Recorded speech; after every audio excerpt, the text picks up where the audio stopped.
Hello class 6th. Now we are going to start with our topic evaporation. Separation of soluble solids from liquid. अगर liquid में कोई ऐसे solids हों जो soluble हों, that means mix हुए हुए हों, तो उनको कैसे सेपरेट किया जाए. तो process is evaporation. Evaporation process का क्या मतलब है बेटा? The process of changing a liquid into gas. कोई भी लिक्विड को अगर आप गैस में कन्वर्ट करते हो तो उसे बोलते हैं इवेपोरेशन. लिक्विड को गैस में कन्वर्ट करना. फाइन. अब देखिए वाटर बॉडी है नीचे कोई भी, like river, lakes, ponds, right. ये लिक्विड स्टेट से वाटर चेंज होके इवेपोरेट होके बन जाएगा गैस. फाइन. गैस के बाद वो ठंडा होके बन जाएगा फिर से क्लाउड्स. उस प्रोसेस को हम बोलते हैं कंडेंसेशन, जो इस टॉपिक में नहीं है आपके पास, बट याद रखना ये दैट वन इज कंडेंसेशन. फिर रेन ड्रॉप्स की तरह ये वापस आएगा और वापस फिर से वाटर बॉडी में. इसको हम बोलते हैं वाटर साइकिल. क्या बोलते हैं? Water cycle. और वाटर साइकिल में एक इम्पॉर्टेंट प्रोसेस आता है, वो कौन सा है? Evaporation. Evaporation process activity number 3 के अकॉर्डिंगली क्या है? To separate common salt dissolved in water by evaporation.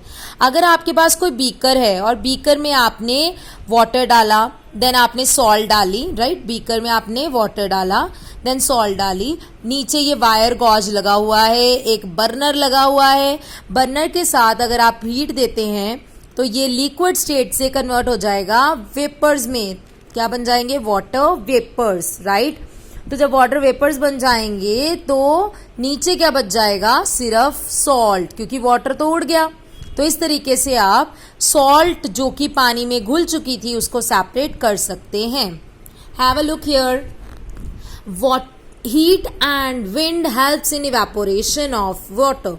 Water की इवेपोरेशन में कौन कौन हेल्प करता है? हीट और wind. Water cycle that causes rain. Water cycle जो रेन, ये मैंने बताया ना आपको बेटा, ये वाटर साइकिल होता है. That causes rain begins with evaporation of water. वो स्टार्ट ही कहाँ से होता है? इवेपोरेशन ऑफ वाटर से. Evaporation is used to separate solid dissolved in water. अभी हमने क्या किया? सॉल्ट जो कि एक सॉलिड था वो पानी में डिजॉल्व हो चुका था, तो सेपरेट करा ना.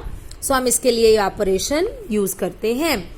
When the food items are sun dried, कई बार हम फूड आइटम्स को धूप में सुखा लेते हैं. We actually remove the water content from them through evaporation. हम एक्चुअली क्या करते हैं? उसमें जितना भी वाटर कंटेंट होता है उसे इवेपोरेट कर देते हैं, मूव करवा देते हैं. Salt is obtained from sea water through evaporation. Salt भी हम सी वाटर से लाते हैं through evaporation. Sea water is mainly a solution of. Sea water होता क्या है? सोल्यूशन होता है किस किस का? Table salt, that means salt, नमक एंड वाटर का. Okay. Water is blocked. Water एक जगह पे ब्लॉक कर दिया जाता है, इकट्ठा कर दिया जाता है. And collected in evaporation pond. एक जगह पे कलेक्ट करते हैं जिसे हम क्या बोलते हैं? Evaporation ponds. Okay.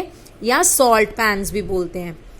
When water evaporates completely, जब उसमें से पानी अच्छी तरीके से इवेपोरेट हो जाएगा तो बेटा पीछे क्या बच जाएगा? Salt. The salt remains in the pond. Salt सिर्फ पॉन्ड्स में रह जाएगी. The salt is collected and sent in to the factory for further processes. फिर इसी सॉल्ट को हम फैक्ट्रीज में भेज देते हैं बाकी आगे के प्रोसेसेस के लिए. Is it clear? I hope so. It's very much clear to you. Moving on to the next, that is use of more than one method of separation. कई बारी हमें क्या होता है कि एक मेथड से काम नहीं बनता, उसमें 4-5 चीज़ें ऐसी मिली होती हैं कि हमें डिफरेंट मेथड्स लगाने पड़ते हैं. We have studied some methods for separation. अब तक पढ़ चुके हो. Often one method is not sufficient. कई बारी एक मेथड sufficient नहीं होता to separate different substances present in mixture.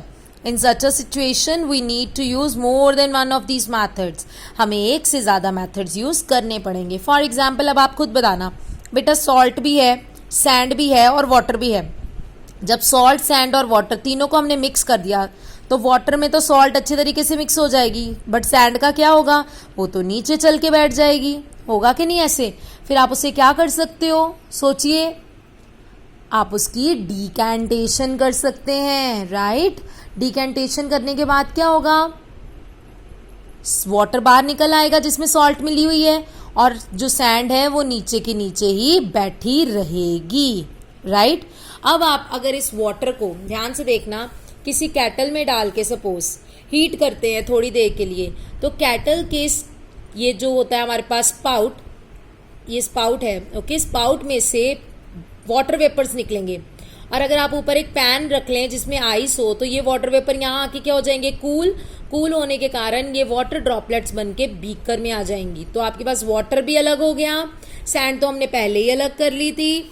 अब ये इसमें जो कैटल में नीचे बच जाएगा वो होगा सॉल्ट। सो हमने कौन सा प्रोसेस लगाया है, डिकैंटेशन, फिल्ट्रेशन भी हो सकती है, इवेपोरेशन एंड कंडेंसेशन। ये कंडेंसेशन था जिसमें वाटर वेपर्स फिर से ठंडे हो गए ना। देखो बेटा, अगर लिक्विड चेंज हो रहा है गैस में तो वो है इवेपोरेशन, बट अगर गैस दोबारा से चेंज हो जाए लिक्विड में तो दैट वुड बी कंडेंसेशन। तो गैस दोबारा से लिक्विड में चेंज हो रही है ना, तो that would be condensation. I hope so. These two topics, one was evaporation, another one was more than one method of separation, is very much clear to you all. Thank you so much, students.